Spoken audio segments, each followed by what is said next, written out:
Dear students, आज के इस ई लेक्चर में हम औद्योगिक क्रांति के तीसरे और सबसे महत्वपूर्ण क्षेत्र यानी यातायात के साधनों के विकास के बारे में बात करेंगे। औद्योगिक क्रांति के कारण जो नए नए आविष्कार हुए, उनसे वस्त्र उत्पादन और लोहे एवं कोयले के उत्पादन में भी वृद्धि हुई। जाहिर है, इससे देश की आर्थिक गतिविधियों में भी तेजी आई होगी।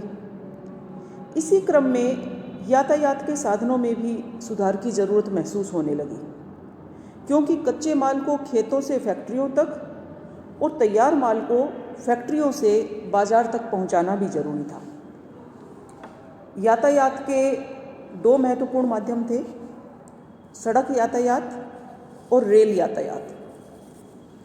सबसे पहले हम सड़क यातायात की बात करते हैं।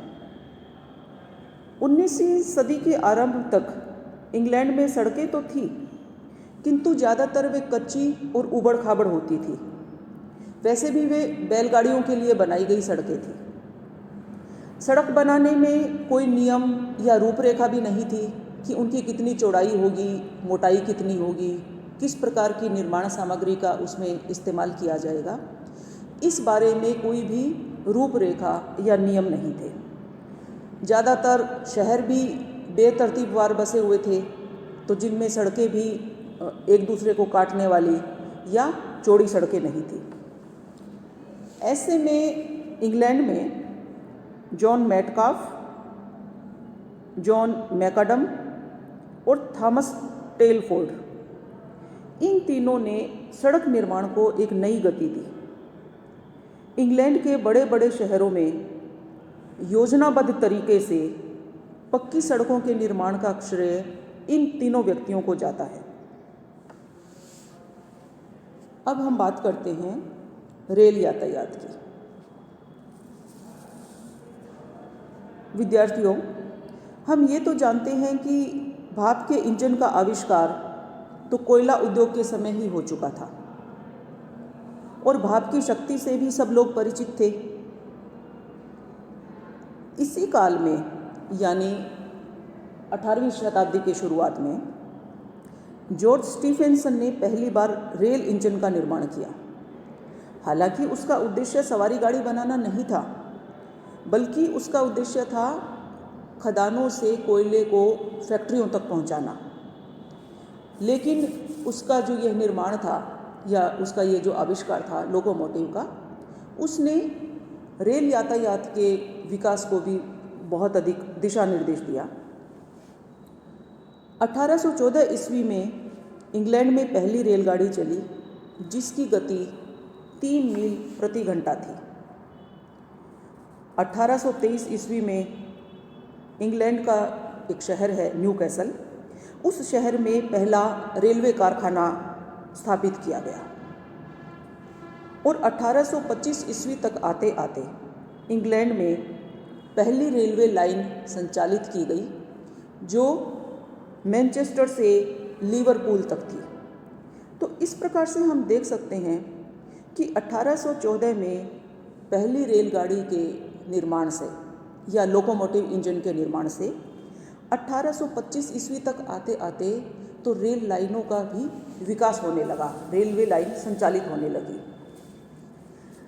शीघ्र ही रेल यातायात से इंग्लैंड के प्रत्येक नगर को जोड़ दिया गया। और हम ये जानते हैं कि औद्योगिक क्रांति के परिणाम यहीं तक नहीं रुके। वस्त्र निर्माण और कोयला उद्योग के बाद कई अन्य उद्योग भी अस्तित्व में आए और इन्होंने जल्दी ही देश की इकोनॉमी में यानी आर्थिक क्षेत्र में अपनी महत्वपूर्ण जगह बना ली। औद्योगिक क्रांति के परिणाम स्वरूप जो नए नए उद्योग विकसित हुए, उनमें से कुछ इस प्रकार से हैं। फर्नीचर निर्माण, जैसे कि टेबल, कुर्सी, चमड़ा उद्योग, रेल इंजन एवं रेल के डिब्बों का निर्माण, इसे लोकोमोटिव इंडस्ट्री कहा गया। पेट्रोलियम एवं तेल उद्योग, बिजली यंत्र निर्माण उद्योग यानी इलेक्ट्रिक अप्लायंसेस इंडस्ट्री, डिब्बा बंद खाद्य सामग्री भी अब बनाई जाने लगी, जिसे कैनिंग फूड इंडस्ट्री कहा गया। और इसके अतिरिक्त एक नई इंडस्ट्री भी अस्तित्व में आई, जो थी फूड प्रोसेसिंग। कपड़ों की ब्लीचिंग, छपाई, रंगाई भी अपने आप में एक अलग उद्योग बन गया। इसी समय चार्ल्स गुडईयर ने टायर का निर्माण किया, जिससे सड़क पर चलने वाले वाहनों की गति में तेजी आई। हथियार बनाने के कारखाने भी स्थापित हुए।